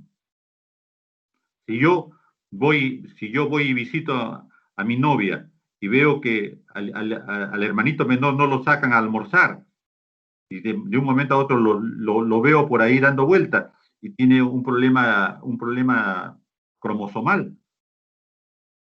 la posibilidad es que mi grupo de mi entorno y mis hijos puedan tener también crece. Entonces, para todo eso existe el estudio genético que se hace en forma primaria, si usted le llama prevención de líquido amniótico. De líquido amniótico. Cuando el embarazo está en los primeros meses, se extrae el líquido amniótico y puedo estudiar el cariotipo humano. Ya el cariotipo humano ya está establecido. Ya está establecido. Entonces yo voy a poder saber si ese paciente podría tener Klinefelter, voy a saber si podría tener trisomía, ¿no? Y lógicamente voy a poder decidir si se sigue el embarazo o no. Eso sería una prevención primaria en ese momento. Y si usted quiere hacer una prevención primaria mucho antes, los genetistas saben si hay compatibilidad entre el óvulo y el espermatozoide. Hay muchos procesos de infertilidad o de no tener hijos la pareja, porque hay alergia, llamémoslo grotescamente, hay alergia del espermatozoide al óvulo y por lo tanto la mujer no es fecundada. Doctor, con mi primer compromiso no tuve hijos, nos hicimos estudios, todo. Tuve mi segundo compromiso, mi compromiso hicieron el estudio de espermatograma normal, todos los espermatozoides, pero no teníamos hijos. Y el médico me dijo, el problema que usted tiene es que alergia a los espermatozoides, y fue el causal de nuestra separación. Ya tengo 3 hijos con mi nuevo compromiso. Hasta eso existe. Hasta eso existe. Entonces, sí, si usted quiere llamarle prevención primaria a este hecho, podríamos darle ese nombre. Sino que en la forma social, en la forma de la preservación de la vida desde su concepción, no permite hablar en esos términos todavía. Muchas gracias, doctor. Doctor, disculpe, tengo una consulta. Sí, por favor, adelante. Sí, ¿qué es la prevención primordial y cómo es que actualmente usan más la prevención primaria que la primordial? ¿Cómo es que la diferencian? Ya, hemos hablado que la primaria es antes que aparezca, ¿no? La enfermedad, antes que haga el contagio o antes que aparezca el problema del factor riesgo por la presencia de de un agente. Entonces, esa es la atención primaria. La preservación antes que la noxa actúe sobre el huésped. La primordial es la primera parte inicial, ¿no? En el sentido de que nosotros tenemos que apenas sabemos que esa población está en contacto con el agente, con el virus, la bacteria, valorar y hacer el diagnóstico precoz. Entonces, evitamos justamente que aparezca la sintomatología. Evitamos que aparezca la parte de enfermedad propiamente dicha. Podemos tomar en un primer momento el problema. Eso es primordial. Doctor, entonces, Disculpe, no podemos hacer en Perdón. todas las enfermedades. Sí. Le habla el doctor Aliaga. Hola, buenos días. Saludalo. ¿Qué tal? Yo quería dar un ejemplo primero de lo que es lo que la pregunta que hizo el delegado, un alumno sobre lo que es la prevención en enfermedades que tienen componente genético. Hay un ejemplo que creo que podría ser más explicativo, ¿no? El de las mujeres que tienen una carga genética para cáncer de ovario o cáncer de mama. Ya se conoce que existe un gen que es el BRCA1, BRCA2 o BRCA1 o BRCA2, que está relacionado con 10% digamos que el cáncer de mama en un 10%, el cáncer de ovario en un 10%, tienen componente genético por mutación de estos genes.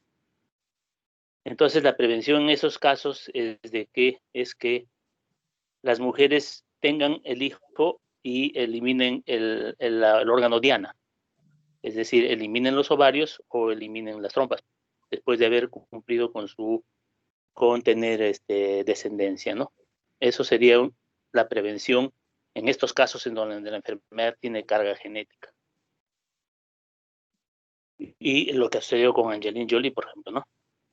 Eso sería una explicación de la carga genética, el componente genético de la enfermedad y la prevención, ¿no? Del desarrollo de la enfermedad. En este caso se previene el desarrollo del cáncer de mama o de ovario, ¿no?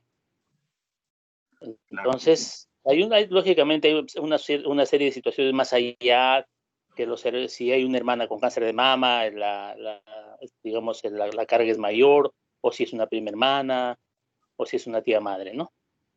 Y lo otro, los niveles de prevención, la prevención primordial es la prevención que está relacionada a el dictado de leyes.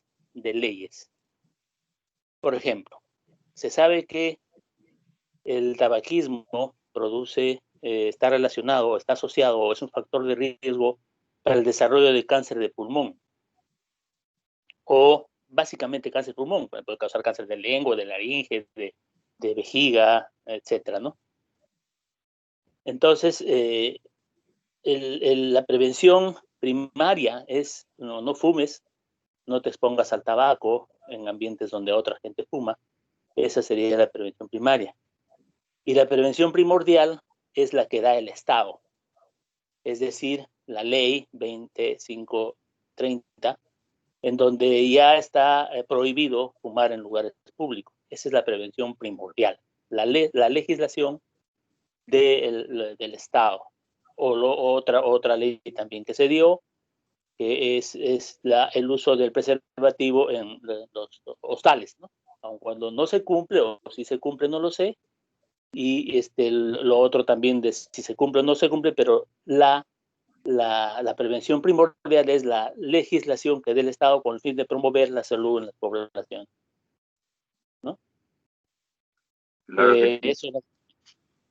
Lógicamente, justamente la idea es que, como decíamos, antes que aparezca la sintomatología, en base a lo que usted dice, ¿no? El componente de evitar el surgimiento y sobre todo que se refuercen patrones de vida social que son dañinos para la población y como usted lo dice, ejemplo, el tabaco. Y eso, lógicamente, se traduce en leyes para que todos lo puedan exigir. Más que cumplir, porque la gente a veces no lo cumple, pero sí para exigir, ¿no? Entonces, eso sería la primordial.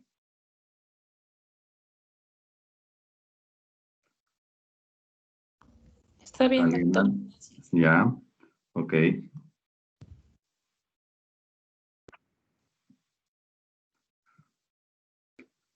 Doctora Aliaga, ¿dejaría la reunión con usted para que lo cierre? No, doctor, usted cierra. Lo que yo quería informarles a los, aprovechando, disculpe, doctor, Siga, adelante, por favor. he estado observando que la asistencia de los estudiantes no es completa.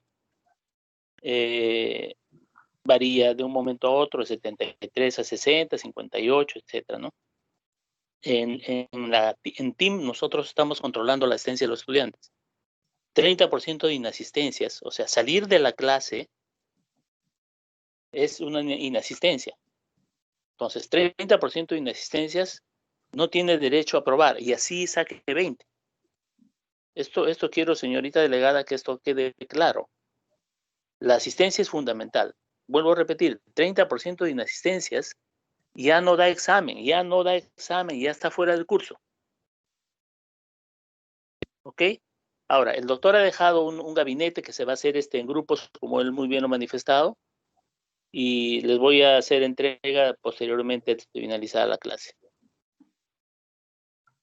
Ya, le agradezco mucho, doctor, por su participación. Doctor, Okay. doctor, buenos días. Adelante.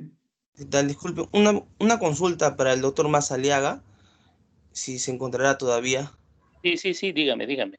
Doctor, disculpe, bueno, no es mi caso, pero sí he visto a varios alumnos que, bueno, lamentablemente su internet falla, entonces, pero ellos salen y entran, o sea, como su internet se falla en unos momentos, entonces salen de la reunión y vuelven a entrar. ¿Eso aparece en Team? Eso es lo que me pregunto. Eso aparece en ti. Ah, ya, muchas gracias, doctor. Ok. Con respecto también, doctor, a lo que, doctor Carlos, disculpe, con respecto al tema del COVID, con el compañero Gustavo mencionó también del tema de estos pacientes con alto rendimiento, de estos deportistas, ¿no?, de alto rendimiento que tienen la enfermedad o les ha llegado, ¿no?, esa enfermedad de coronavirus. Tiene que ver mucho también con su alimentación, como mencionó, ¿no? En primera, con lo que mencionó también la carnitina, y muy aparte también con los planes alimenticios que ellos tienen, ¿no? Porque ellos también saben que, bueno, su nutricionista o su endocrinólogo también saben de que es proporcional la cantidad de interferón con el consumo de carbohidratos que consumen, bueno, vale la redundancia, ¿no? Con el consumo de carbohidratos que ellos pueden ingerir. Entonces, más que todo también se cuidan en eso y también en múltiples vitaminas que ellos ya tienen y ya pueden responder ante tal enfermedad, ¿no? En este caso son los antioxidantes que pueden estar consumiendo y también con respecto a los carbohidratos, ¿no? Que es muy importante también restringir, no restringir, sino reducir un poco y aumentar los complejos y disminuir los simples, ¿no? Porque también eso influye mucho en la actividad inflamatoria, muy aparte que ellos también pueden tener enfermedades hereditarias también, ¿no, doctor? Así es. Por eso que la enfermedad también, de acuerdo a los grupos ocupacionales, los grupos etarios, el sexo, en algún momento vamos a tener una información más amplia, seguro. Como les digo, lo que tenemos ahora es una información todavía parcial, 8 meses de evolución. Yo creo que en muchos sitios el atender a los pacientes no ha dado tiempo para hacer investigaciones, sobre todo si la parte económica tiene que interferir en ello. Recordemos que una investigación observacional no es tan buena. La investigación, en todo caso intervencionista, a doble ciego, es mucho mejor, y sobre todo si lo hacemos con curso ocupacional o poblacional testigo, o sea que no recibe ningún tipo de elemento contraproducente. Entonces, en eso estamos. Primero serán las investigaciones observacionales, después va a tener que hacerse casualmente investigaciones con intervención para saber cuál es la respuesta a esta enfermedad. Estamos en un corto tiempo, pero hemos corrido bastante. La tecnología al servicio de la medicina ha hecho que se avance rápidamente y esperemos pues que las vacunas lleguen casualmente oportunamente, ¿no? Eso es muy cierto. Ok, ¿alguien más? Si no, con el permiso del doctor Aliaga, yo les agradezco que nos hayan acompañado, que hayamos conversado. El tema da para mucho más, lógicamente, pero hemos tratado de cumplir lo primordial del conocimiento que ustedes deben tener en esta parte del camino. Ok. Conmigo estamos en las siguientes reuniones que ya me van a programar y los dejo de todas maneras con el doctor Aliaga. Cuídense pues y un abrazo. Hasta luego. Hasta luego, doctor. Gracias. Gracias, doctor. Señorita delegada, vamos a pasar asistencia. ¿Aló? Sí, doctor. Sí lo escucho. ¿Cómo está? Sí. ¿Podría descargar la asistencia al costadito en el icono de las dos personitas que está en el otro extremo de abandonar o colgar la llamada? Ahorita voy a descargar esta asistencia. Está descargando. Ya, Ujú. entonces, ¿Cómo? miren, ve, por ejemplo, Albeniz Orestes, Eduardo acá. Eduardo no ha estado en la reunión. Ángel Omar Aquí estoy, doctor. no figuras acá. Bueno, y después lo voy a revisar. Después, para Doctor, acá estoy. No sé cómo hacer asistencia. Estoy todo el tiempo aquí. ya, Buenos días, tranquilo, disculpe. ya, está bien. Entonces, ya, vamos a descargar. Hay un, ¿cómo se llama acá? Sí, al costado de participantes o contactos hay 3 puntitos. Ya lo grabé. Miren, ve, en epidemiología acá.